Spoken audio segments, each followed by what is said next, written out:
அதிக ஃபோன் பார்க்குறவங்களா நீங்கள்? உங்களுடைய நேரத்தை ஃபோன் பார்க்கறதுனால நீங்கள் நிறையா வீணாக செலவு செய்து கொண்டிருக்கிறீர்களா? உங்களுடைய பிள்ளைகள் நிறையா ரீல்ஸ் பார்த்துட்டு இருக்கிறாங்களா? உங்களுடைய கணவன், மனைவி நாடகம், சீரிஸ், மூவிஸ் அப்படின்ட்டு அதிக நேரங்களை தொலைபேசியில், தொலைக்காட்சியில் செலவு செய்து கொண்டிருக்கிறார்களா? உங்களுக்கான பாடம் இது. பிரியமானோர்களே, இந்த தேவ செய்தியில் நம்ம கற்றுக்கொள்ளக்கூடிய ஒரு தேவ ஆலோசனை என்னென்று சொல்லி பார்க்கும் பொழுது, இன்றைய தொழில்நுட்பங்கள் கடவுளின் மக்களை காயப்படுத்துகிறது என்று நீங்கள் நம்புகிறீர்களா? உண்மையாகவே இந்த இடத்துல கடவுளின் மக்கள் என்று நாம் ஏன் போட்டு இருக்கிறோம் என்று சொல்லி பார்க்கும் பொழுது, உலக மக்களுக்கு இது ஒரு பாதிப்பாக அநேக நேரங்கள் இருக்காது. ஆனால் இந்த தொலைபேசியும் தொலைக்காட்சிகளும் அநேக நேரம் தேவனுடைய பிள்ளைகளுக்கு அது பாதிப்பாக இருக்குதா இல்லையா என்பதை புரிந்து அதை எப்படி நாம் உபயோகிக்க வேண்டும் என்கிற ஒரு தெரிந்து கொள்ளுதலை, ஒரு ஞானத்தோடு அதை நாம் பயன்படுத்துவது மிகவும் அவசியமாக இருக்கும். நாம் வாழ்ந்து கொண்டிருக்கிற இன்றைய நாட்களில் நமக்கு தேவையான மிக முக்கியமான ஒரு பாடம் ஏனென்றால், இன்னைக்கு எல்லாருடைய கையிலையும் என்ன இருக்குதுங்க? மொபைல் ஃபோன் இருக்குது. எல்லாருடைய வீடுகள்லையும் டெலிவிஷன் இருக்குது.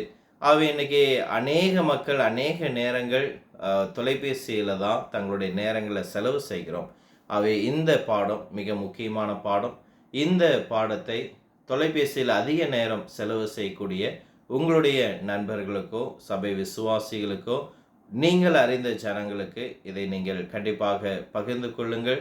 ஏனென்றால் இந்த செய்தியினுடைய முடிவிலே நாம் தொலைபேசியை எவ்வளவு நேரம் பயன்படுத்த வேண்டும், எப்படியாக பயன்படுத்த வேண்டும் என்கிற ஒரு புரிந்து கொள்ளுதலை நாம் பெற்றுக்கொள்ள இருக்கிறோம். சரி, இதில் இந்த பாடத்தினுடைய ஒரு துவக்கத்தில் ஒரு கேள்வியை கேட்கணும் அப்படின்னு சொல்லி பார்க்கும் பொழுது, தொழில்நுட்பம் உண்மையாகவே தேவனுடைய பிள்ளைகளை காயப்படுத்துகிறதா அப்படிங்கிற ஒரு கேள்வி கேட்டால், அநேக நேரம் ஜனங்கள் ஈஸியாக விரைவாக சொல்லக்கூடிய ஒரு விஷயம் என்ன அப்படின்னு சொல்லி பார்க்கும் பொழுது நிச்சயமாக இல்லை. கண்டிப்பாக அது ஒரு வகையில் ஏற்றுக்கொள்ளக்கூடிய ஒரு விஷயம்தான். ஏனென்றால் இன்றைக்கு நமக்கு இந்த தொழில்நுட்பங்கள்னால தான் நமக்கு என்ன இருக்குதுங்க, வேதாமங்கள் பைபிளை திறந்தால் போதும், ஃபோன்லேயே எனக்கு என்ன இருக்குதுங்க, பைபிள் வந்துருச்சு. அதனால் இன்றைக்கி நிறைய பேர் பைபிளை கூட கையில் எடுக்கிறதில்ல, ஃபோன்லேயே பைபிள் யூஸ் பண்ணுறாங்க.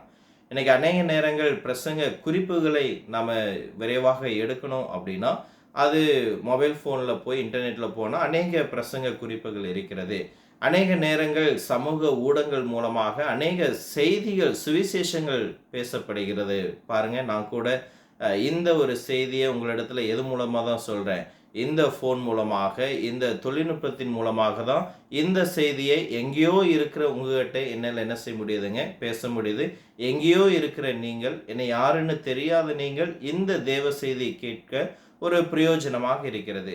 ஆகவே இந்த தொழில்நுட்பங்கள் தேவனுடைய காரியங்களுக்கு அங்கு பயன்படுவதை நாம் உண்மையாகவே பார்க்கிறோம்.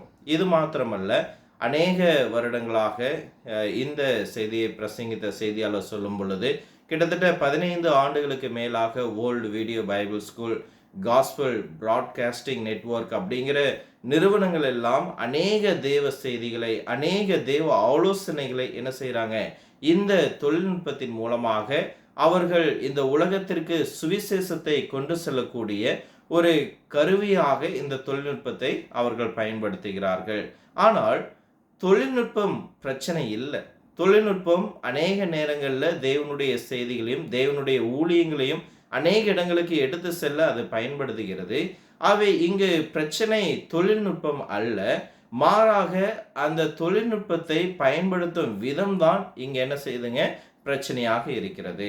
ஆகவே இங்கு தொழில்நுட்பங்களை குறித்து நம்ம பார்க்கும் பொழுது கடவுளுடைய வார்த்தைகளை உபதேசிக்கக்கூடிய அநேக காரியங்கள் இருக்குது. ஆயிரக்கணக்கான வீடியோஸ்கள் அங்கே செய்திகளாக நம்ம யூடியூப்பில் பார்க்கலாம், ஃபேஸ்புக்கில் பார்க்கலாம், அநேக கமெண்ட்ரிஸை நம்ம பார்க்கலாம், விளக்க உரைகளை நம்ம பார்க்கலாம், கைப்பிரதிகளை பார்க்கலாம்.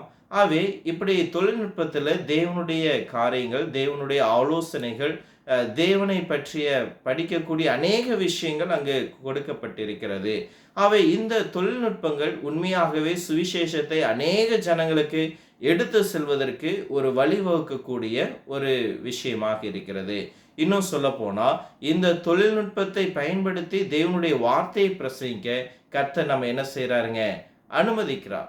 ஒருவேளை நியாயத்தீர்ப்பின் நாள்ல நம்மை கர்த்தர் பார்த்து கேட்கும் பொழுது, நீங்க ஏன் உலகம் எங்கும் போய் என்னுடைய சுவிசேஷத்தை சொல்லல அப்படின்னு ஒருவேளை கேட்கும் பொழுது, நாம அதற்கான பதில் என்ன சொல்ல முடியுங்க? ஆண்டவரே, இங்க 800 கோடி மக்கள் இருக்கிறாங்க, எப்படி நான் இவங்க எல்லாருக்கும் போய் நான் சொல்லியிருக்க முடியும்? எனக்கு தெரிஞ்சவங்ககிட்ட நான் சொல்லியிருக்கிறேன் அப்படின்னு நாம் ஒரு வேளை சொல்லுவோம் என்றால், கர்த்தர் நம்மை பார்த்து சொல்லுவார், நான் உங்களுக்கு கொடுத்த தொழில்நுட்பத்தை நீங்க ஏன் பயன்படுத்தல? உங்களுக்கு கொடுக்கப்பட்ட அந்த தொழில்நுட்பம், ஊடகங்கள் மற்றும் சமூக ஊடகங்கள், இவைகளை வைத்து நீங்க ஏன் சுவிசேஷத்தை நீங்க அறிவிக்கலை என்று சொல்லக்கூடிய ஒரு கேள்வியை கேட்கலாம். பிரியமானவர்களே, ஒரு விஷயத்தை நாம் முக்கியமாக புரிந்து கொள்ள வேண்டும். இந்த தொழில்நுட்பமானது நாம நெட்ஃப்ளிக்ஸு, பிரைம் வீடியோ போன்ற ஒரு தொழில்நுட்பங்களை வைத்து நாம படம் பார்ப்பதற்கும் அல்லது ரீல்ஸ் பார்ப்பதற்கும் கர்த்தர் நமக்கு இதை கொடுக்கவில்லை. மாறாக இந்த காரியங்களை வைத்து நாம் சுவிசேஷத்தை பிரசங்கிக்கவும் அவருடைய காரியத்தை செய்யவும் கர்த்தர் நமக்கு கொடுத்திருக்கிறார். ஆகவே உலகத்துக்குரிய காரியத்திற்கு மாத்திரம் இந்த தொழில்நுட்பத்தை நாம் பயன்படுத்தாமல், நாம நற்காரியங்களுக்காக இந்த தொழில்நுட்பத்தை நாம் பயன்படுத்த வேண்டியது அவசியமா இருக்கிறது. இன்னைக்கு நிறைய பேர் இந்த தொழில்நுட்பங்களை என்ன செய்றாங்க, நன்மையான காரியங்களுக்கு பயன்படுத்துறாங்க. அவங்களுடைய வாழ்க்கையின் முன்னேற்றத்திற்காக பயன்படுத்துகிறார்கள். அவை இந்த ஒரு விஷயங்கள் நன்மையாக இருக்கிறது. ஆனால் அதை நாம் எப்படி பயன்படுத்துவோம் அப்படிங்கிறது தான் பிரச்சனை இருக்கிறது. ஏனென்று சொல்லி பார்க்கும் பொழுது, இந்த தொழில்நுட்பத்தை நாம் எப்படி நன்றாக உபயோகிக்க கற்றுக்கொண்டிருக்கிறோமோ அதை விட அதிகமாக சாத்தான் இந்த தொழில்நுட்பத்தை எவ்வாறு பயன்படுத்த வேண்டும் என்பதை அவன் நன்கு அறிந்தவனாக இருக்கிறான். அதில் அவன் மிகவும் கை தேர்ந்தவனாக ஒருவனாக இருக்கிறான். அவை தனிப்பட்ட முறையில் இந்த தொழில்நுட்பங்கள் எனக்கு மிகவும் பிடிக்கக்கூடியதாக இருக்கும். எல்லாருக்கும் இது மிகவும் அவசியமும் பிரயோஜனமுடைய ஒன்றாக இருக்கும். இன்னும் சொல்ல போகும் பொழுது, நம்ம இடத்துல என்ன இருக்குதுங்க, ஸ்மார்ட் ஃபோன் இருக்குது, டேப்லெட் இருக்குது, நம்மகிட்ட லேப்டாப் இருக்குது, நம்மகிட்ட கம்ப்யூட்டர் இருக்குது. ஆகவே இது எல்லாமே நமக்கு என்ன இருக்குதுங்க, பிரயோஜனமுடையதாக நமக்கு அநேக விஷயங்களை ஒரே நேரத்தில் கொடுக்கக்கூடிய ஒரு காரியமாக இருக்கிறது. இந்த செய்தியை போதித்த ஒரு தாசர், அவர் ஒரு பேரலைஸ் பர்சன், அவரால் எந்திரிச்சு போக முடியாது, நடக்க முடியாது. அவர் ஒரு சீட்டில் உட்கார்ந்து தான் இந்த செய்தியை சொல்கிறாரு. அப்போ அந்த புதிய தொழில்நுட்பத்தை உடைய அந்த வாகனம், அந்த சீட்டு அவரை என்ன செய்யுங்க, படிக்க அழகாக மேலே எடுத்துகிட்டு போகும். அது எவ்வளவு உயரம் வேணாலும் அவரை கொடுக்கும். ஆகவே அவர் எங்கே போகணுமோ அங்கே அவர் போகிற மாதிரி, ஒரு கால் இருந்தால் அவர் எப்படி எதெல்லாம் செய்வாரோ அதெல்லாம் செய்கிற மாதிரி அந்த தொழில்நுட்ப சேர் என்ன செய்யுதுங்க, உபயோகிக்கப்பட்டிருக்கிறது. இன்னும் சில நேரங்களில் நம்ம காலையில் எழுந்து பார்க்கும் பொழுது நம்முடைய ஃபோனில் இருக்கிற அலாரத்தை நம்ம ஆஃப் பண்ணுவோம். ஃபோனை நம்ம திறந்து பார்ப்போம். ஃபோனை திறந்து பார்த்தா இன்றைக்கான முக்கிய செய்திகள், இன்றைக்கு உலகத்தில் என்ன நடக்குதுங்கிற போகிற செய்திகள் எல்லாம் நமக்கு வந்திருக்கும். நமக்கு தனிப்பட்ட முறையில் வாட்ஸ்அப் மெசேஜ், இமெயிலாக இருக்கட்டும், இதையெல்லாம் நம்ம என்ன செய்கிறோங்க, நம்ம பார்க்குறோம்.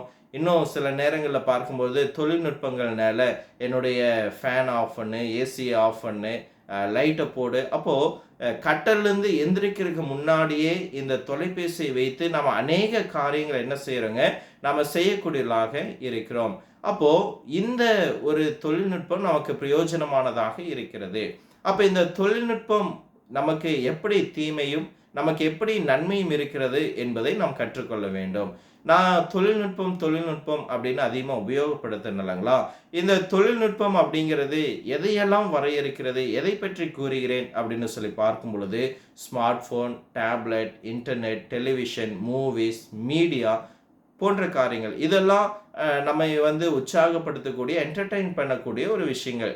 இது போக நமக்கு ஒரு கம்யூனிகேஷன் பிளாட்ஃபார்ம் இருக்குது. அதில் என்னங்க, WhatsApp, Facebook, Twitter, Snapchat, Instagram, YouTube போன்ற கம்யூனிகேஷன் பிளாட்ஃபார்மும் நமக்கு என்ன இருக்குதுங்க, இது இருக்குது. அப்போ இவைகளெல்லாம் நமக்கு பிரயோஜனமாக இருக்கிறது. இவைகளெல்லாம் ஒரு சிறந்த விஷயங்களை நமக்கு கொடுக்கிறது. ஆனாலும் அவைகள் நமக்கு ஒரு புதிய சவால்களையும் நமக்கு கொண்டு வந்திருக்கிறது. ஒரு 30 ஆண்டுகளுக்கு முன்பதாக தொழில்நுட்பம்னா என்ன அப்படின்னு தெரியாத ஒரு நாட்கள் இருந்தது. நாம் ஒரு 30 ஆண்டுகளுக்கு முன்பு கடந்து சென்று பார்க்கும் பொழுது மொபைல் ஃபோனா, இன்டர்நெட்டா, டெலிவிஷனா அப்படிங்கிற ஒரு விஷயத்தை நாம் பார்க்க முடியாத ஒரு காலகட்டங்கள் இருந்தோம். ஆனால் இன்றைக்கு இது பார்க்காத இடம் இல்லை, இது வைத்திருக்காத ஒரு நபர்கள் இல்லை. ஒரு கிராமத்துக்கு போகும் பொழுது ஒரு ஒரு வயதானவர்கள் கூட என்ன செய்கிறாங்க, ஒரு டச் ஃபோன் வச்சுட்டு அங்கே வீடியோ பார்த்துட்டு இருக்கிறாங்க. ஆகவே இன்றைய நாட்களில் தொழில்நுட்பம், இன்டர்நெட், இணைய சேவை வசதிகள் மிகவும் ஆழமாக பரவி இருக்கிறது. ஆகவே இவைகள் எல்லாவற்றையும் நம்முடைய சமூகத்தோடு நாம் ஒப்பிட்டு பார்க்கையில் இது ஒரு புதிய விஷயமாக அநேக சிறந்த விஷயங்களை ஜனங்களுக்கு கொண்டு வந்திருக்கிறது. அந்த சிறந்த விஷயங்களோடு சிறந்த சவால்களை நாம் எதிர்கொள்ளும்படியான ஒரு விஷயங்களையும் எதிர்கொண்டு வந்திருக்கிறது. ஆகவேதான் இந்த தொழில்நுட்பம் கடவுளுடைய மக்களை காயப்படுத்துகிறதா, இந்த ஒரு தலைப்பில் நாம் ஒரு 4 காரியங்களை பார்க்க இருக்கிறோம். அதில் முதலாவது விஷயம் என்னென்று சொல்லி பார்க்கும் பொழுது மினிட்ஸ், அதாவது நிமிடங்கள்.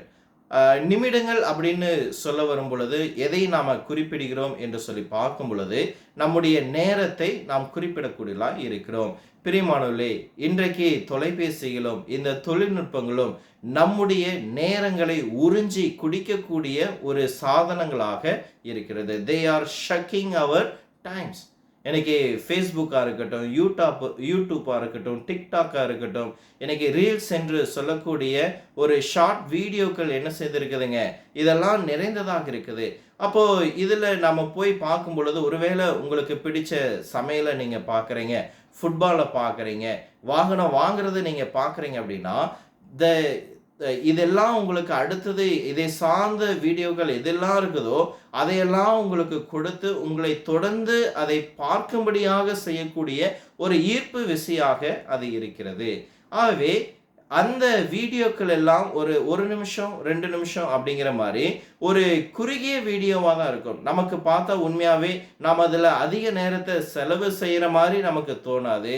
ஆனால் த ஃபேக்ட் என்ன அப்படின்னா, நாம் அந்த ரீல்ஸ் எல்லாம் பார்த்துட்டு நம்முடைய நேரங்களை பார்க்கும் பொழுது கிட்டத்தட்ட 2 மணி நேரம் அல்லது அதற்கு மேற்பட்ட நேரங்களை நம்முடைய தொலைபேசியில் நாம் என்ன செஞ்சுருக்கிறோங்க, நாம் செலவு செய்கிறோம். நாம் அவ்வளோ நேரத்தை நாம் வீணடிக்கிறோமா, அவ்வளோ நேரம் நாம் உண்மையாக இந்த ரீல்ஸை பார்த்துருக்கிறோமா அப்படின்னு நமக்கே தெரியாத அளவுக்கு நம்முடைய நேரங்களை எடுத்துக்கொள்ளக்கூடியது தான் எதுங்க, இந்த ரீல்ஸ் மோகம் அப்படிங்கிறத நம்ம பார்க்கக்கூடியதாக இருக்கிறோம். பிரியமானவர்களே, நான் எதையாவது நல்லது செய்யக்கூடிய நேரத்தை நாம் வீணடிக்கக்கூடிய ஒரு விஷயம்தான் இந்த தொலைபேசியில் ரீல்ஸ் மற்றும் அநேக தேவையில்லாத விஷயங்களை நாம் பார்க்கக்கூடிய விஷயம்.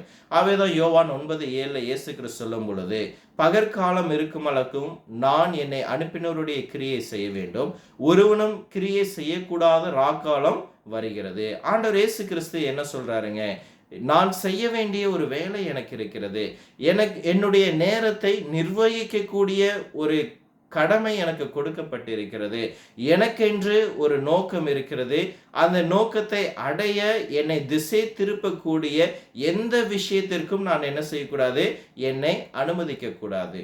அப்போ இந்த சமூக ஊடகங்கள், இந்த ரீல்ஸ் போன்ற மற்ற எல்லா விஷயங்களும் நம்மை அநேக நேரம் நம்முடைய நோக்கங்களிலிருந்து நம்மை திசை திருப்பக்கூடிய ஒரு காரியமாக இருக்கிறது. நீங்கள் சில நேரம் என்னுடன் இந்த காரியத்தை நீங்கள் என்ன செய்யுங்க, நீங்கள் சிந்தித்து பாருங்கள். இன்றைக்கி உலகத்தில் இருக்கிற ஒவ்வொரு கிறிஸ்தவர்களுமே ஒரு நாள் இந்த சமூக ஊடகங்கள் எல்லாவற்றையும் ஒதுக்கி வைத்து அதற்கு பதிலாக ஆண்டவருடைய வசனத்தை படிக்கிறது, ஆண்டவருடைய வார்த்தையை சுவிசேஷமாக அறிவிக்கிறது, இந்த மாதிரி நன்மையான காரியங்களில் ஒரு நாள் ஈடுபடும் பொழுது அங்கே எப்படிப்பட்ட ஒரு நேரமாக அது இருக்கும் பாருங்க. உங்களால் அதை கற்பனை செய்ய முடிகிறதா என்பதை பாருங்கள். ஒருவேளை அது ஒரு நாளை நாம் ஒரு வாரம் செய்தால் எப்படி இருக்கும், ஒரு மாதங்கள் செய்தால் எப்படி இருக்கும்? பிரியமானவர்களே, எபேசியர் 5:14 சொல்லும் பொழுது, நாட்கள் பொல்லாதவைகளாய் இருக்கிறபடியால் காலத்தை பிரயோஜனப்படுத்திக் கொள்ளுங்கள் அப்படின்னு சொல்றாரு. பிரியமானவர்களே, காலத்தை பிரயோஜனப்படுத்திக் கொள்ளுங்கள். இந்த பிரயோஜனப்படுத்திக் கொள்ளுங்கள் அதனுடைய பொருள் ஆங்கிலத்துல ரிடீமிங் த டைம், மீட் எடுக்க, அதாவது அதை திரும்ப பெறுவதல். தேவனுக்கு நன்கு தெரிந்திருக்குது நம்முடைய நேரத்தை நம்ம தேவையில்லாத காரியங்கள் என்ன செய்யறோங்க, வீணாக நாம் செலவு செய்து கொண்டிருக்கிறோம். ஆகவே அந்த நேரங்களை நாம் என்ன செய்யணுங்க, எதிர்காலத்துல நம்ம மீட்டெடுக்க வேண்டும். அப்ப நாட்கள் பொல்லாதவைகளாக இருக்கிறது. கடவுள் தான் நாட்களை படைத்திருக்கிறார். நாட்கள் நன்மையானவைகளாக இருக்கிறது. ஆனால் அந்த நாட்கள் பொல்லாதவைகள் அப்படின்னு சொல்லும் பொழுது, அந்த நாட்கள், உங்களுக்கு கொடுக்கப்பட்ட நாள், உங்களுக்கு கொடுக்கப்பட்ட நேரம், இவை எல்லாவற்றையும் நீங்க வீணடிக்கிறது. இவைகள் எல்லாவற்றையும் வீணாக செலவு செய்து உங்களிடத்திலிருந்து நீங்க அந்த நாட்களை இழப்பதை, தீமையாக இழப்பதை, எப்படியாவது அதை என்ன செய்யுங்கள், மீட்டெடுங்கள். இன்றைக்கு இருக்கிற அநேக வாலிப பிள்ளைகள் தங்களுடைய நாட்களை எதில் வீணடிச்சிட்டு இருக்கிறாங்க, அவங்களுடைய தொலைபேசியில் அவங்க வீணடித்து கொண்டிருக்கிறார்கள். இன்றைக்கு இருக்கிற வாலிபர்களுடைய வயதில் உங்களுடைய பெற்றோர்களையோ அல்லது உங்களுடைய சகோதரனையோ நீங்கள் ஒப்பிட்டு பார்க்கும் பொழுதே அவர்கள் உங்களை காட்டிலும் அதிகமான ஒரு இடத்தை, ஞானத்தை அவர்கள் பெற்றிருப்பார்கள். அவை இன்றைக்கு அநேக வாலிபர்கள் மற்றும் பெரியவர்களாக இருக்கட்டும், தங்களுடைய நேரங்களை, எதிர்காலங்களை அவர்கள் இந்த தொலைபேசியில் செலவு செய்து தங்களுடைய நாட்களை வீணடித்து கொண்டிருக்கிறார்கள் அப்படிங்கிறத நாம் புரிந்து கொள்ள வேண்டும். பிரியமானவர்களே, நீங்கள் அநேக நேரம் நாம் ஒரு விஷயத்தை யோசிக்க முடியும். இன்னைக்கு காலையில் எந்திரிச்சுட்டு, நான் இதெல்லாம் செய்யணும், இதெல்லாம் என்னுடைய திட்டம், இதையெல்லாம் நான் நிறைவேற்றணும் அப்படிங்கிற ஒரு மிகப்பெரிய ஒரு திட்டத்தோடு நாம் இருந்திருப்போம். அந்த நாளினுடைய முடிவில் நாம் சிந்தித்து பார்க்கும் பொழுது நம்ம எதையுமே சாதிக்காமல் செஞ்சுருப்போம். ஏன் அப்படின்னா, இந்த தொலைநுட்பங்களில் நம்முடைய நேரங்களை நம்ம செலவு செய்து நம்ம என்ன நோக்கத்துக்கு போயிட்டு இருக்கிறோமோ அதை மறந்து நம்ம என்ன செய்கிறோங்க, நம்ம திசை திருப்பப்படுகிறோம். ஃபோர்பஸ் அப்படிங்கிற .com 2021 நூற்றாண்டில், அந்த வருடத்தில் ஒரு சர்வே எடுத்திருக்கிறாங்க. அதில் கிட்டத்தட்ட ஒரு நாளைக்கு 3.5 மணி நேரம் ஜனங்கள் என்ன செய்கிறாங்களாமாங்க, சமூக ஊடகங்களை அவர்கள் பயன்படுத்துகிறார். ஒரு நாளைக்கு 3.5 மணி நேரம். அப்போ அது ஒரு வருடத்திற்கு எவ்வளவா மாறுதுங்க, 1300 மணி நேரமாக வருகிறது. அது வாரத்திற்கு 25 மணி நேரமாக வருகிறது. அப்படின்னா ஒரு வாரத்திற்கு ஒரு முழு கூடுதல் நாளை அது கொடுக்கக்கூடியதாக இருக்குது. For one day 25 hours, it almost 24 days. இன்னும் நீங்கள் பார்க்கும் பொழுது அந்த நேரங்களை, ஒரு நாளைக்கு 3 மணி நேரம், 3.5 மணி நேரம் நீங்கள் தொலைபேசியில் செலவு செய்கிறீங்க அப்படின்னா, நீங்கள் ஒரு வாரத்தில் ஒரு நாளை நீங்கள் என்ன செய்கிறீங்க, தேவையில்லாமல் நீங்கள் இழந்து கொண்டிருக்கிறீர்கள். அதாவது பாருங்கள், இது ஒரு முழுமையான நாள். அது மாத்திரமல்லாமல் உங்களுடைய வேலை நேரம் 8 மணி நேரம் அப்படின்னு வச்சுட்டிங்கன்னா 3 வேலை நேரங்களை அந்த தொலைபேசி எடுக்கக்கூடியதாக இருக்கிறது. ஃபேஸ்புக் நிறுவனமானது ஒரு மனிதனுடைய 58 நிமிடங்களை அவர்கள் எடுத்துக்கொண்டு அங்கு முன்னிருப்பதாக அது கூறக்கூடியதாக இருக்கிறது. கிட்டத்தட்ட 13 வயதில் இருக்கக்கூடிய மக்கள் சமூக ஊடகங்களை பயன்படுத்த தொடங்குகிறார்கள். அப்போ இந்த சமூக ஊடகங்கள் பயன்படுத்தக்கூடிய ஒரு வயது 15 இருக்கட்டும் அல்லது ஒரு 13 வச்சுக்குவோம். அது போக ஒரு 79 வயது வரைக்கும் இந்த ஒரு மனிதன் சமூக ஊடகங்களை தன்னுடைய வாழ்நாளில் பயன்படுத்துகிறான் அப்படின்னு சொல்லி பார்க்கும் பொழுது, கிட்டத்தட்ட 13 வயதிலிருந்து 79 வயது வரைக்கும் இந்த காலகட்டங்களில் அந்த மனிதன் சமூக ஊடகங்களில் எவ்வளவு பயன்படுத்தியிருப்பான் அப்படின்னு சொல்லி பார்க்கும் பொழுது நீங்கள் ஆச்சரியப்படுவீங்க. கிட்டத்தட்ட 10 ஆண்டுகளை அவன் என்ன செய்திருப்பாங்க, பயன்படுத்தக்கூடியவனாக இருக்கிறான். இதை ஒரு நிறுவனம் இப்படிப்பட்ட ஒரு ஒப்பீட்டை கொடுத்திருக்கிறது. என்ன அப்படின்னா, சராசரியாக மனிதர்கள் டிவி பார்ப்பதற்கு 7 ஆண்டுகள் தங்களுடைய வாழ்நாள், அதாவது ஒரு 13 வயதில் பார்க்க ஆரம்பிக்கிறாங்க, ஒரு 70 வயது வரைக்கும் பார்க்க ஆரம்பிக்கிறாங்க அப்படின்னா, இந்த நாட்கள்லாம் அவர்கள் டிவி பார்ப்பதற்காக செலவு செய்யக்கூடிய நேரம் என்ன அப்படின்னா 7 ஆண்டுகள் 8 மாதங்கள். உணவு உண்பதற்கு, சாப்பிடுவதற்கு, இதற்கு அவர்கள் செலவிடுகிற நேரம் 3 ஆண்டுகள் 5 மாதங்கள். உடல்நல அலங்கரிப்புக்கு, உடல் அலங்காரத்திற்கு, உடலை பேணி காப்பதற்கு 1 வருடம் 10 மாதங்கள். மற்றும் ஃப்ரெண்ட்ஸோட ஜாலியாக அவங்க டைம் ஸ்பெண்ட் பண்ணக்கூடிய சோசியலைசிங் டைம், அது 1 வருடம் 3 மாதங்கள். துணி துவைப்பதற்கு 6 மாதங்கள் போன்ற ஒரு ஒப்பீட்டை அவர்கள் கொடுத்திருக்கிறாங்க. இதில் ஆச்சரியமான ஒரு விஷயம் என்ன அப்படின்னா, நம்முடைய நாட்களில் நாம் உணவு உண்பதற்கு மற்றும் நண்பர்களோடு நேரங்களை செலவு செய்வதற்கு, நம்முடைய சரீரங்களை நாம் அலங்காரப்படுத்துவதற்கு அல்லது துணி துவைப்பதற்கு, இது எல்லாவற்றையும் சேர்த்தா கூட எதுதான் முதல்ல நிற்குது அப்படின்னு பார்த்தீங்க அப்படின்னா, இந்த சோசியல் மீடியாவை நம்ம பயன்படுத்துவது தான் நம்முடைய எல்லா மற்ற காரியங்களை விட அதிகமாக இருக்குது. கொஞ்சம் யோசிச்சு பாருங்கள், சாப்பாடு சாப்பிட்றதை விட அதிகமான நேரங்களை நம்ம எதில் செலவு செய்கிறோமாமாங்க? நம்முடைய தொலைபேசியில் நம்ம செலவு செய்து கொண்டிருக்கிறோம். ஆகவே தொழில்நுட்பத்தால் நாம் திசை திருப்பப்படுகிறோம் என்று நாம் நினைக்க வேண்டும். இதை நீங்கள் புரிந்து கொள்வதற்கு ஒரு காரியத்தை தெரிந்து கொள்ளுங்கள்.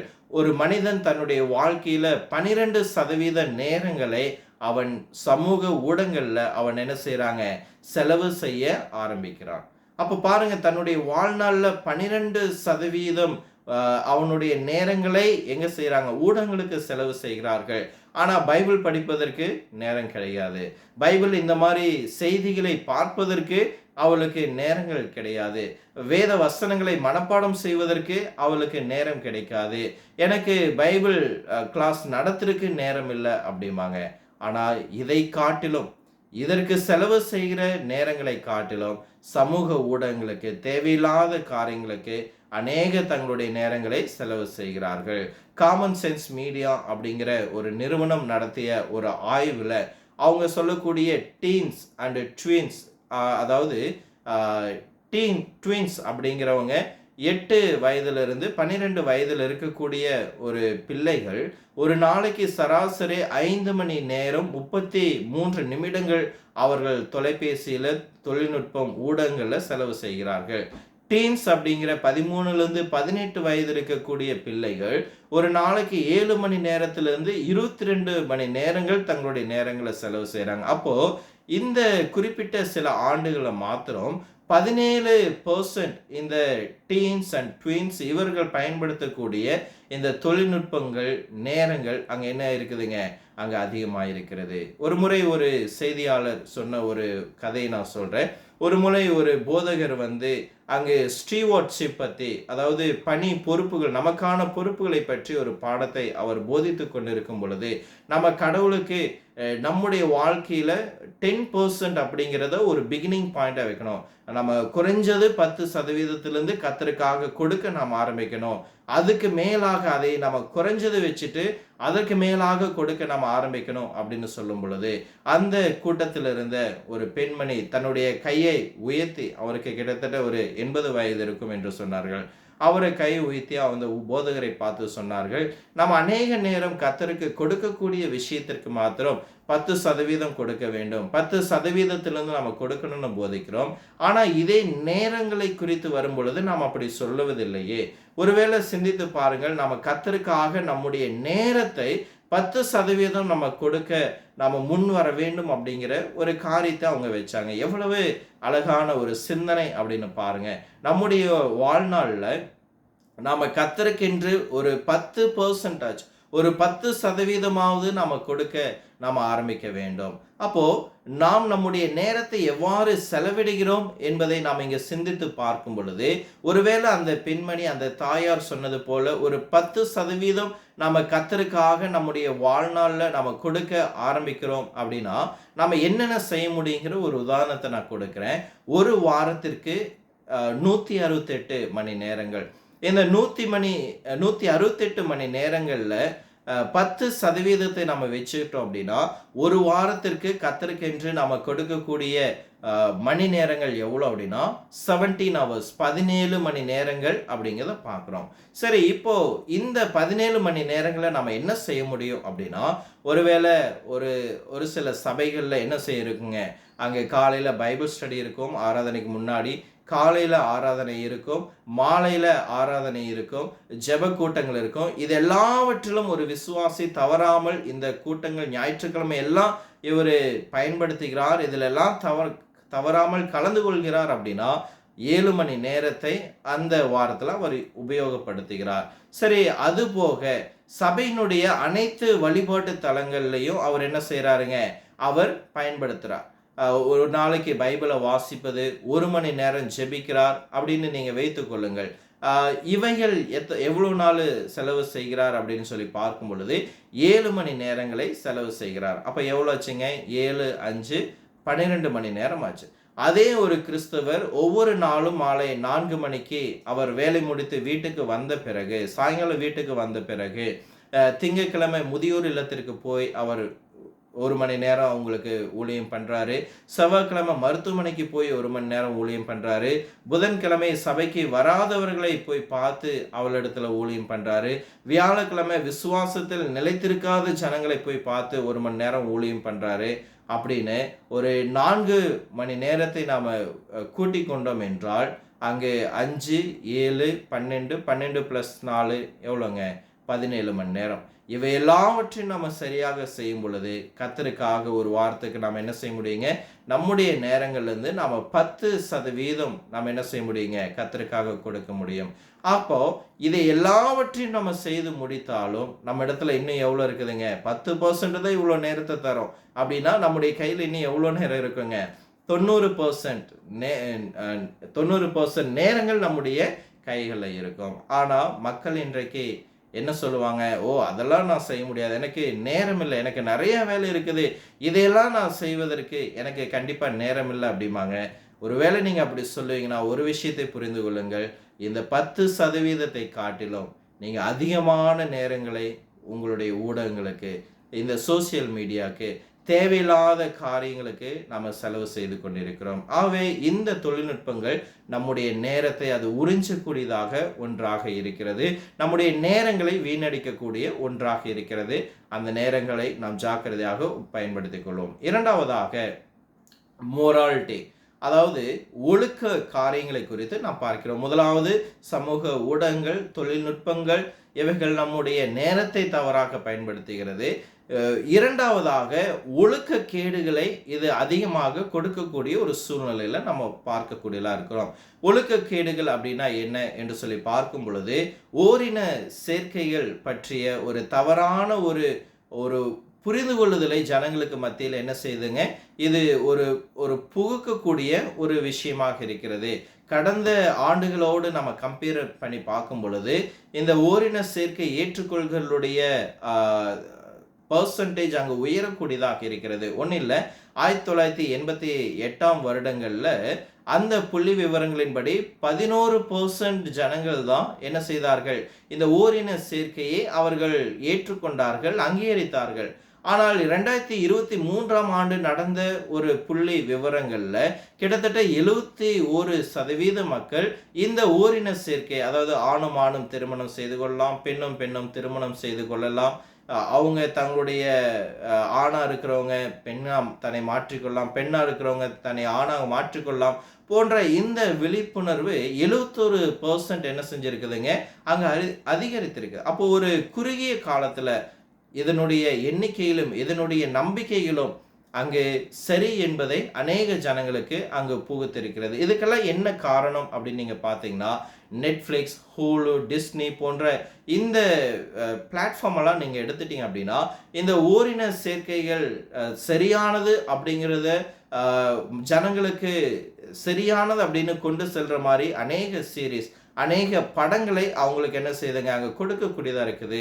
இன்னும் சில நேரங்களில் இந்த ஓரின சேர்க்கையில் ஈடுபடுகளில் பரிதாபம் உடையவர்களாக, அவர்கள் நல்லவர்களாக அவர்களை காண்பித்து இந்த ஓரின சேர்க்கையை எதிர்ப்பவர்களை தீயவர்களாக அங்கு பாவிக்கக்கூடிய அநேக விஷயங்களை இது பயன்படுத்தக்கூடியதாக. அப்போ இதை பார்க்கக்கூடிய பிள்ளைகள், இதை பார்க்கக்கூடிய ஜனங்கள், அவளுடைய சிந்தனையில் இது எதை புகுத்தக்கூடியதாக இருக்குது அப்படின்னா, இது தவறு கிடையாது, இது சரியானது தான், இதில் நீங்கள் இது உங்களுடைய உடைமை, இது உங்களுடைய உரிமை, நீங்கள் எப்படி இருக்க ஆசைப்படுறீங்களோ நீங்கள் அப்படி இருக்கலாம் அப்படிங்கிறத ஜனங்களுக்கு என்ன செய்யக்கூடியதாக இருக்குதுங்க? இது அவங்களுடைய இருதயங்களில் அங்கே ஒரு புகுத்தக்கூடிய ஒன்றாக இருக்குது. It force this thought into the minds of the people. அப்போது இன்றைக்கு மில்லியன்களில் ஓரின சேர்க்கை திருமணங்கள் நடைபெறுகிறது. அதாவது 83% அப்படிங்கிற விகிதத்துல அது மிகவும் பரவி வரக்கூடியதா இருக்குது. இதெல்லாம் ஏன் எப்படி பரவுது அப்படின்னு நீங்க பார்த்தீங்க அப்படின்னா, கடந்த 20-30 ஆண்டுகள்ல இந்த சமூக ஊடகங்கள் எப்போ பரவ ஆரம்பித்ததோ அதனுடைய ஒரு தாக்கம் இது அநேக ஜனங்களோட இருதயங்கள்ல மண்டையில அங்க போய் என்ன செஞ்சிருக்குதுங்க, இது சரியானது, இதை நீ செய் அப்படிங்கிற ஒரு ஃபோர்ஸ் அவங்களுக்குள்ள அங்க கொடுக்கப்பட்டிருக்கிறது. ஆகவேதான் இது ஒரு ஒழுக்கமற்ற ஒரு காரியங்களுக்கு இது பயன்படுத்துகிறார்கள். இன்னொரு காரியங்களை கூட நம்ம சமூக ஊடகங்கள்ல பார்க்கும் பொழுது, ஆபாச படங்களை நம்ம பார்க்கும் பொழுது, இது தொழில்நுட்பத்துல ஒரு மிகப்பெரிய சேதத்தை அது கொண்டு வருவதை நம்ம பார்க்கக்கூடியலாம் இருக்கிறோம். இந்த தொழில்நுட்பம் ஒரு முழுமையாக ஒரு ஒரு தொற்று நோயாக இது அநேக ஜனங்களுக்கு கொடுக்கக்கூடியதா இருக்குது. அப்போ இன்னைக்கு ஆபாச படங்கள்ல நாம பார்க்கணுங்கிற அவசியம் இல்லை. நாம் அதை தேடி போய் அன்னைக்கெல்லாம் பார்க்கும் பொழுது ஒரு ஆபாச படம் அப்படின்னா அதற்கான கடையில் போய் அதற்கான கேஸ்ட் வாங்கணும், அது எங்கே கிடைக்கும் அப்படின்ட்டு பார்க்கணும். அப்போ அது ஒரு மறைமுகமாக அது கிடைக்கப்படாத ஒரு இடத்துல அதற்காக பிரயாசப்பட்டு அது யாருக்கு தேவையோ அவங்க தான் போய் அதற்கான பிரயாசங்களை பட்டு வாங்கி அது பார்க்கும்படியான ஒரு சூழ்நிலை இருந்தது. ஆனா இன்றைக்கு இருக்கக்கூடிய நாட்கள்ல எப்படி அப்படின்னா, நீங்க அதை தேடி போய் பார்க்க தேவையில்லை. உங்களுடைய போன்ல நீங்க அதை பார்க்கவே தேவையில்லை. அதை நீங்க பார்க்கவே கூடாதுன்னு நினைச்சா கூட நம்முடைய கண்களுக்கு முன்பதாக ஆட்டோமேட்டிக்கா என்ன வருதுங்க, அநேக ஆபாச படங்கள் அது என்ன செய்யுதுங்க வருது. அப்போ ஒரு முறை நாம பார்க்கும் பொழுது நாம கண் சுளிப்போம், 2 முறை பார்க்கும் பொழுது இது நம்ம பார்க்க கூடாதுன்னு நினைப்போம். ஆனா திரும்ப திரும்ப அது நம்முடைய கண் பார்வைக்கு வரும் பொழுது அதை நாம் என்ன செய்யறோங்க, அதை தொடர்ந்து பார்த்து அநேக ஜனங்கள் அதை அடிக்ட் ஆகிற மாதிரி அதை தொடர்ந்து அவர்கள் பார்க்கும்படியாக அவர்கள் அறியாமலேயே அவர்களுக்கு முன்பதாக என்ன செய்துங்க, அநேக அநேக ஆபாசமான வீடியோக்கள் வருவதை நாம் பார்க்கக்கூடியலா இருக்கிறோம்.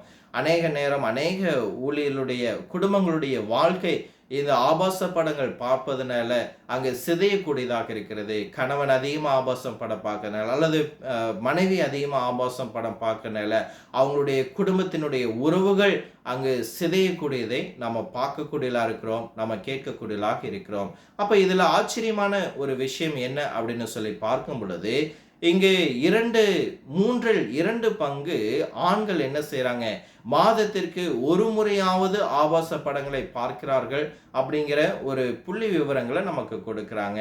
அப்ப அந்த புள்ளி விவரத்துல 18 வயதுலேருந்து 30 வயதுல இருக்கிற வாலிபர்கள் 79% ஆபாச படங்களை தினமும் பார்க்கக்கூடியதாக இருக்கிறார்கள்.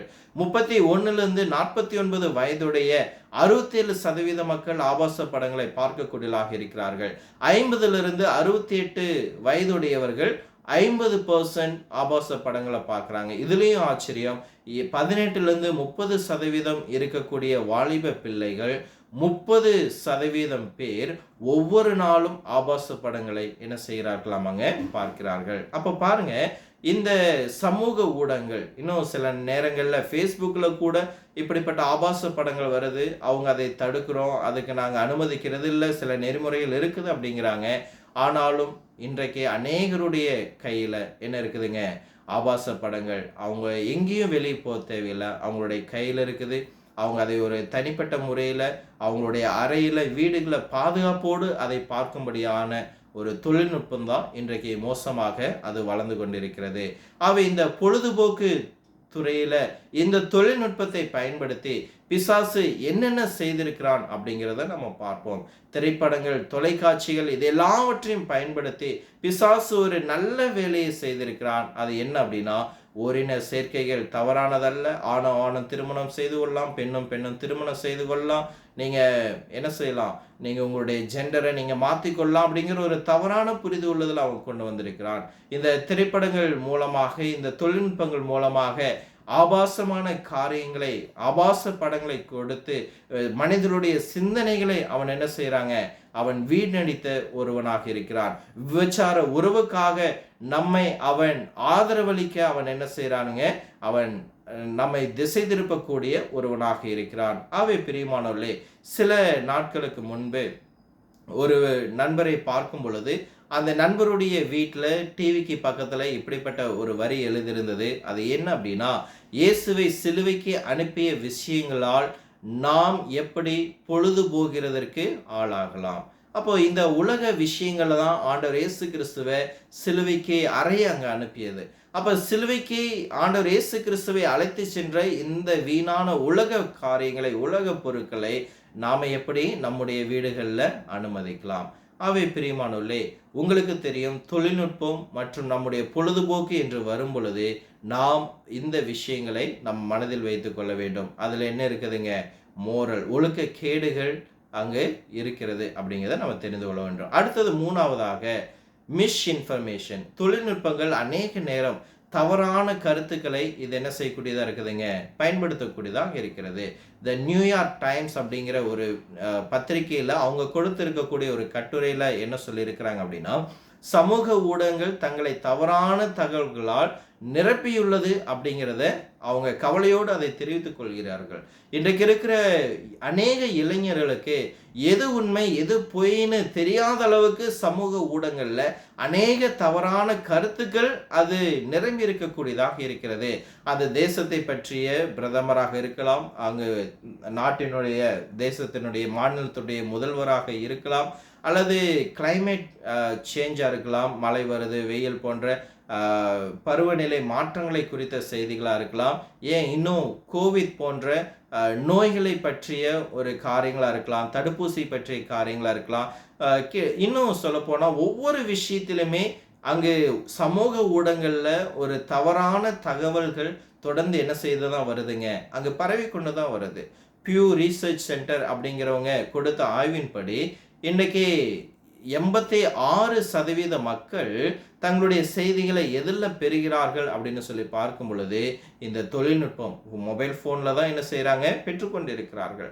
அப்போ ஒரு தகவல்கள் அந்த 86% அந்த ஜனங்கள் எதை சார்ந்திருக்கிறார்கள்? தேசத்தினுடைய ஒரு காரியம், பொதுவான ஒரு காரியங்கள், அந்த தொழில்நுட்பம். அப்போ அந்த தொழில்நுட்பத்தில் இருக்கக்கூடிய செய்திகள் சரியானதா தவறானதா என்று தெரியாமல் அவர்கள் அதை நம்பக்கூடிய ஒரு விஷயம் இருக்கிறது. அப்போ நார்த் கரோலினா ஸ்டேட் அப்படிங்கிற யூனிவர்சிட்டி அவங்க இந்த பேர் ரிவ்யூ அப்படிங்கிற ஒரு காரியத்தில் அவங்க பிக் டெக் அப்படிங்கிற ஒரு கம்பெனி குறித்து ஆய்வு செய்யும் பொழுது, இன்னும் நம்ம தேசத்தில் கூட இந்த மாதிரி ஒரு சில கம்பெனிஸ் இருக்குது. இவங்கெல்லாம் எதற்காக நியமிக்கப்பட்டிருக்கிறார்கள் அப்படின்னா, தங்களுடைய தலைவர்கள் சில அரசியல் காரியங்களை நம்ம அறிந்திருக்கிறோம் இன்றைய நாட்களில். அதாவது இவங்களுக்கு சோசியல் மீடியா அப்படிங்கிற ஒரு காரியத்தை இன்னைக்கு எல்லா அரசியலுமே வச்சுக்கிறாங்க. அதாவது விங்ஸ் அப்படிம்பாங்க. இவங்க வந்து பிளாட்ஃபார்ம் விங்ஸ். இவங்கெல்லாம் யார் அப்படின்னா, அவங்கவுங்க கட்சி சார்ந்த அவங்கவுங்க நபர்களை குறித்ததான காரியங்களை பாசிட்டிவாக என்ன செய்வாங்க, போடுவாங்க. அவங்களுக்கு எதிர்கட்சியாக இருக்கிறவங்கள தவறான முறையில் சித்தரித்து தவறான செய்திகளை ஊடகங்களை பரப்புவாங்க.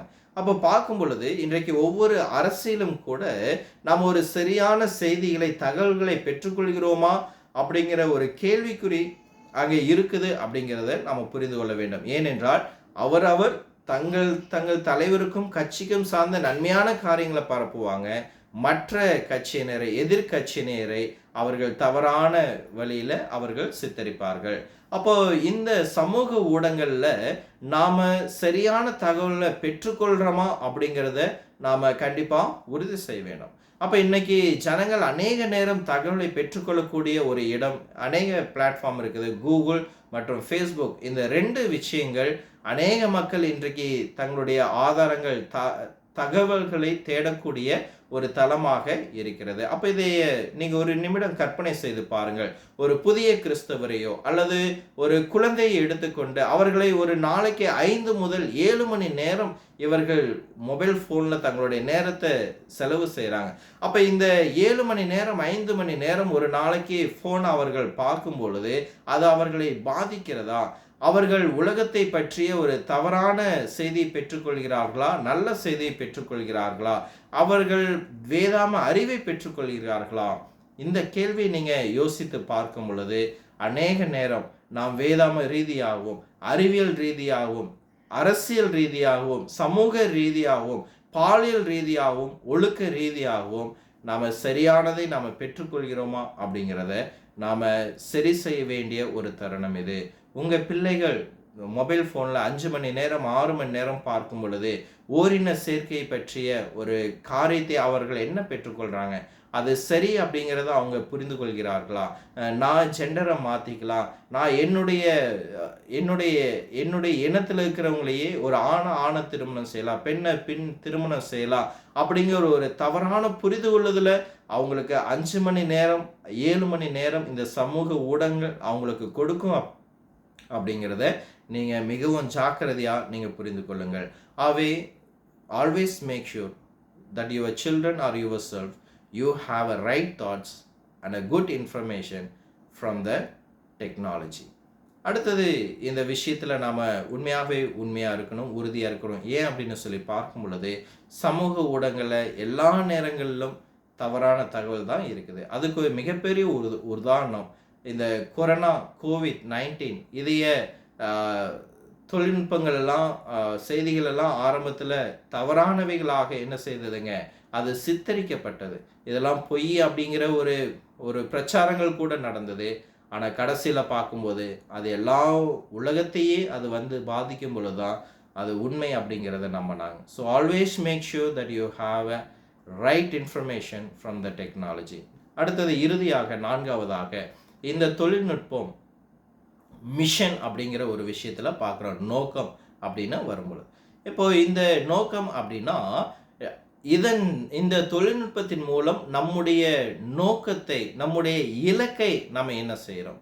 சில நேரங்களில் நாம் ஏன் இங்கே பிறந்தோம், நம்ம ஏன் இந்த பூமியில் வாழ்கிறோம், நம்முடைய ஒரு வாழ்க்கையினுடைய நோக்கம் இந்த பூமியில் எப்படி இருக்கிறது, இந்த பூமியில் எனக்கு குறைந்த அளவிலான நேரமே உள்ளது, அந்த நேரத்தில் நான் என்ன செய்கிறேன், what is my purpose here அப்படிங்கிறத இந்த தொழில்நுட்பத்தில் நம்ம புரிந்து கொள்ள வேண்டும். ஏனென்றால் வெளிப்படுத்தல் 4:11 சொல்லும் பொழுது, கர்த்தாவே நீர் மகிமையும் கனத்தையும் வல்லமையும் பெற்றுக்கொள்கிறதற்கு பாத்திரராய் இருக்கிறீர், நீர் சகலவற்றையும் சிருஷ்டித்தீர், உம்முடைய சித்தத்தினாலே அவைகள் உண்டாய் இருக்கவைகளும் சிருஷ்டிக்கப்பட்டவைகளுமாய் இருக்கிறது. அப்போ இந்த வசனத்தின்படி கர்த்தர் நமக்கு சொல்லக்கூடிய ஒரு விஷயம் என்ன அப்படின்னா, நம் நோக்கம் கடவுளுக்காக பிரயாசப்பட. Our purpose is to please God. It's not to please ourselves. ஆகவே இந்த தொழில்நுட்பங்கள் நம்மை கர்த்தரை நம்ம பிரியப்படுத்தக்கூடிய நம்முடைய நோக்கத்திலிருந்து நம்மை விலக்கி செல்லக்கூடிய ஒரு கருவியாக இருக்கிறது. பிரசங்கி 12:13 சொல்லும் பொழுது, காரியத்தின் கடைத்தொகையை கேட்போமாக, தேவனுக்கு பயந்து அவருடைய கற்பனைகளை கைக்கொள், எல்லா மனுஷன் மேலும் விழுந்த கடமை இதுவே. அப்போ பாருங்க, இட் இஸ் a டியூட்டி, கடமை அப்படிங்கிறத நம்ம பெற்றுக்கொள்கிறோம். ஆனால் இதனுடைய உண்மையான ஒரிஜினல் டிரான்ஸ்லேஷனில் அவங்க கொடுத்திருக்கக்கூடிய ஒரு வார்த்தை என்ன அப்படின்னா முழுமை. இதுதான் நம்முடைய வாழ்க்கையினுடைய முழுமை. நீங்கள் வாழ்க்கை வாழ்வதனுடைய ஒரு முழுமை என்ன அப்படின்னா, எல்லாவற்றையும் அனுபவித்து வாழ்வதல்ல, மாறாக கர்த்தருக்கு பயந்து அவருடைய கற்பனைகளை கை கொண்டு வாழ்வதே நம்முடைய வாழ்க்கையினுடைய முழுமையாக இருக்கிறது. இதுதான் மனிதனை பற்றிய முழுமையான விஷயம் அப்படிங்கிறத நாம் புரிந்து கொள்ள வேண்டியது அவசியம். ஆகவே நான் செய்ய வேண்டிய கடமைகளை, கர்த்தருக்காக செய்ய வேண்டிய கடமைகளை நான் செய்ய வேண்டும். என்னுடைய நோக்கத்தை நான் தவறவிடக்கூடாது. ஒருவேளை நாம் நிறையா படிச்சிருக்கலாம், நிறையா பட்டங்களை வாங்கலாம், PhD போன்ற டாக்டரேட் எல்லாவற்றையும் நம்ம வாங்கலாம். ஆனால் கர்த்தருக்கு பயந்து அவருடைய கற்பனைகளை நாம் கை கொள்ளவில்லை என்றால் நாம் என்ன செய்கிறோங்க, நம்முடைய நோக்கத்தை நாம் தவற விடுகிறோம். நீங்கள் ஒரு மிக சிறந்த பிஸ்னஸ் மேனாக இருக்கலாம், ஒரு நல்ல கம்பெனியை ரன் பண்ணலாம், நல்லா பணம் சம்பாதிக்கலாம், எல்லாவற்றையும் நீங்கள் நல்லா செய்கிறீங்க, பொருளாதார ரீதியில் நீங்கள் நல்லா வளர்ந்துருக்கிறீங்க. ஆனால் கர்த்தருக்கு பயந்து அவருடைய கற்பனையை கை கொள்ளலை அப்படின்னா நீங்கள் ஏதோ உங்களுடைய வாழ்க்கையில் முழுமையை நீங்கள் என்ன செய்யலை, அடையலை. ஒருவேளை நீங்கள் ஒரு கேன்சரை கூட மருந்து கண்டுபிடிக்கிற அளவுக்கு ஒரு சிறந்த சயின்டிஸ்டாக இருக்கலாம். ஆனால் கர்த்தருக்கு பயந்து அவருடைய கற்பனையை கை கொள்ளவில்லை என்றால் உங்களுடைய நோக்கத்தை நீங்கள் தவற விட்டீர்கள். ஆகவே பிரியமானவர்களே, நம்முடைய நோக்கம் என்ன என்பதை நாம் உறுதி செய்து கொள்ள வேண்டும். ஒரு சிறிய கதையை நான் சொல்கிறேன். ஒரு முறை போருக்கெல்லாம் போகும் பொழுது அந்த போரில் வாட்ச் ரிப்பேர் பண்ணக்கூடிய ஒரு நபரையும் அவங்க போருக்கு வீரராக எடுத்துக்கொண்டாங்க. அப்போ இவங்க எல்லாருமே போகும் பொழுது அங்கே போரோடு சண்டையிடுவதற்கு கொஞ்சம் காலதாமதம் ஏற்படுது. அவங்க எல்லாருமே ஒரு இடத்துல தங்க வைக்கப்படுகிறார்கள். அப்போ அங்கே இருக்கிற மக்கள் இதில் நம்ம இடத்துல ஒருத்தர் வந்து வாட்ச் ரிப்பேர் பண்ணுறவர் இருக்கிறார் அப்படின்னு தெரிஞ்ச பொழுது தங்களுடைய வாட்ச் எல்லாம் என்ன செய்கிறாங்க, ரெடி பண்ணும்படியாக அவருக்கு கொண்டு வந்து தராங்க. அப்போது அவரு அந்த வாட்சை ரெடி பண்ண ஆரம்பிக்கிறாரு. திடீர்னு கால் வருது, நம்ம எல்லாம் போருக்கு போகலாம் தயாராகுங்கள் அப்படின்னு சொல்லும் பொழுது இந்த வாட்ச் ரெடி பண்ணுறவர் சொல்கிறாரு, இல்லை நீங்கள் போங்க, எனக்கு வேலை இருக்குது, எனக்கு வாட்ச் ரிப்பேர் பண்ணுறதுக்கு நிறையா வாட்ச் இங்கே இருக்குது அப்படின்னு சொல்கிறார். அப்போ பாருங்கள், அவர் போன நோக்கம் போருக்காக. ஆனால் அந்த போகிற வழியில் அவருடைய நோக்கம் என்ன செய்யுதுங்க, திசை திருப்பப்படுது. அவை நம்முடைய வாழ்க்கையில் இந்த தொழில்நுட்பங்கள் கூட நம்முடைய அநேக நோக்கங்களை அது என்ன செய்யக்கூடியதாக இருக்குதுங்க, திசை திருப்பக்கூடியதாக இருக்குது. இதையே தான் இந்த தொழில்நுட்பம் செய்து அநேகருடைய பாதைகளை அவர்கள் எதுக்காக வந்தாங்க, அவங்க எதை செய்யணும், அதை எதை நோக்கி கொண்டு போய்கொண்டு இருக்கிறார்கள் அப்படிங்கிற எல்லா நோக்கங்களையும் அதை திசை திருப்பக்கூடியதாக இருக்கிறது. அவை நம்மிடத்துல இருக்கக்கூடிய நிறைய விஷயங்கள், டிவியாக இருக்கட்டும், நெட்ஃப்ளிக்ஸாக இருக்கட்டும், ப்ரைம் வீடியோ இருக்கட்டும், ஹாட்ஸ்டாராக இருக்கட்டும், டிஸ்னி ஹாட்ஸ்டாராக இருக்கட்டும், அவை இந்த விஷயங்கள் எல்லாமே நம்ம என்ன செய்யுதுங்க, நம்முடைய நோக்கங்கள் இருந்து நம்மை டிஸ்ட்ராக்ட் பண்ணக்கூடியதாக இருக்கிறது. அதாவது நெல்சன் அப்படிங்கிறவர் கொடுத்த ஒரு புள்ளி விவரங்களின்படி பெரியவர்கள் ஒரு நாளைக்கு 5 மணி நேரம் 4 நிமிடங்கள் தொலைக்காட்சி என்ன செய்கிறாங்களாமாங்க, அவர்கள் பார்க்கக்கூடியதாக இருக்கிறாங்க. 94% மக்கள் அங்கே தொலைக்காட்சியில் சீரியல், மூவி, சீரீஸ் அப்படின்னு தங்களுடைய காரியங்களை அவங்க பார்க்குறாங்க. அதில் 58% பேர் என்ன செய்கிறாங்க, லேப்டாப், ஃபோன் அப்படின்ட்டு என்ன செய்கிறாங்க, அங்கே பார்க்கிறார்கள். அப்போது இன்னைக்கு அநேக தங்களுடைய நேரங்களை, அநேக இந்த தொழில்நுட்பங்களை தவறான வழியில், தவறான காரியத்திற்காக அவர்கள் பயன்படுத்துகிறார்கள். இவைகள் எல்லாவற்றையும் நம்ம சரி செய்ய வேண்டும். சரியான நோக்கங்களுக்காக நம்ம பயன்படுத்த வேண்டும். நாம் நம்முடைய நோக்கங்களிலிருந்து திசை திருப்பப்படவில்லை என்றால் நாம் எதையும் இந்த உலகத்தில் செய்ய முடியாது. நீங்கள் எனக்காக ஒரு காரியத்தை செய்ய வேண்டும், உங்களுக்காக நீங்கள் செய்ய வேண்டும். இதை பற்றி நீங்கள் சிந்தித்து பாருங்கள், உங்களுக்கே பதில் சொல்லுங்கள்.